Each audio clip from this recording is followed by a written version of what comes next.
फरवरी 25।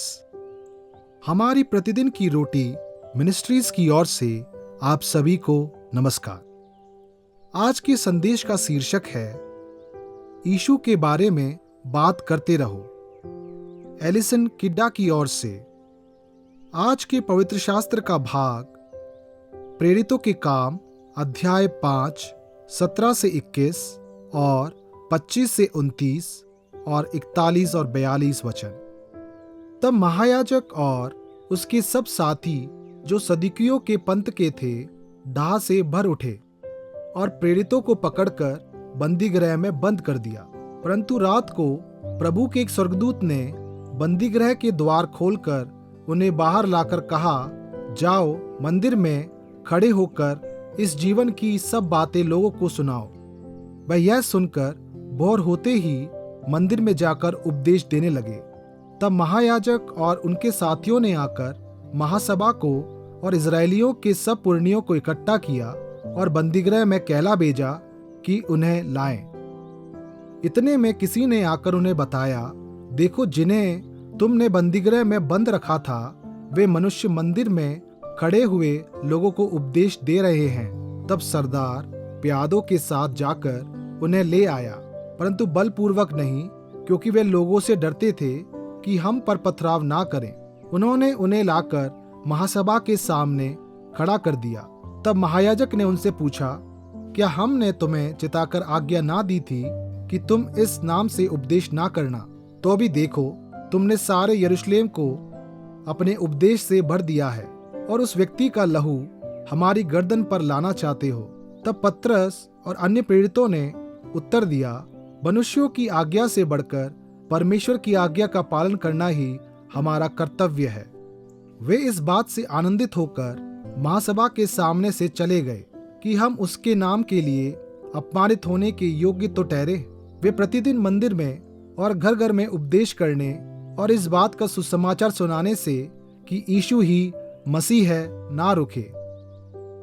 मुख्य वचन प्रेरितों के काम अध्याय 5 वचन 42।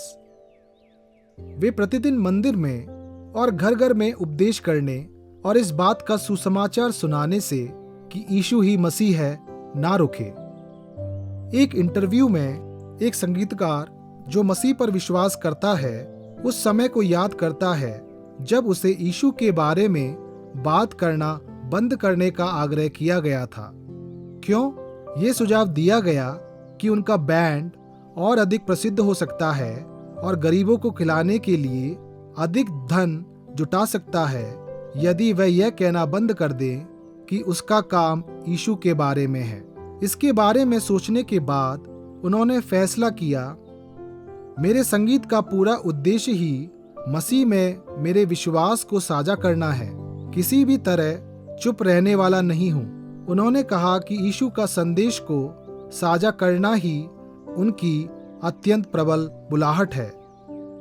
बहुत अधिक खतरनाक परिस्थितियों में प्रेरितों को एक ऐसा ही संदेश प्राप्त हुआ। उन्हें जेल में डाल दिया गया था और चमत्कारिक ढंग से एक स्वर्गदूत द्वारा छुड़ाया गया था, जिसने उन्हें दूसरों को मसीह में अपने नए जीवन के बारे में बताना जारी रखने के लिए कहा था। जब मंदिर के सरदार और महायाजकों को प्रेरितों के बच निकलने का पता चला और यह कि वे अभी भी सुसमाचार की घोषणा कर रहे थे, तो उन्हें फटकार करके कहा, क्या हमने तुम्हें चिताकर आज्ञा ना दी थी कि तुम इस नाम से उपदेश ना करना? उनका जवाब, मनुष्यों की आज्ञा से बढ़कर परमेश्वर की आज्ञा का पालन करना ही कर्तव्य है। परिणाम स्वरूप अगुओं ने प्रेरितों को कोड़े मारे और ये आदेश देकर छोड़ दिया कि यीशु के नाम से फिर कोई बात नहीं करना। प्रेरितों को खुशी हुई कि वे यीशु के नाम के लिए कष्ट उठाने के योग्य हैं और प्रतिदिन उपदेश देना और सुसमाचार का प्रचार करना ना छोड़ा। परमेश्वर हमें उनके उदाहरण पर चलने में हमारी मदद करे। जरा सोचे, अगर आपको कभी यीशु के बारे में बात करना बंद करने के लिए कहा गया है तो आपकी प्रतिक्रिया क्या थी? आप कौन से तरीके से दूसरों को यीशु के बारे में बता सकते हैं?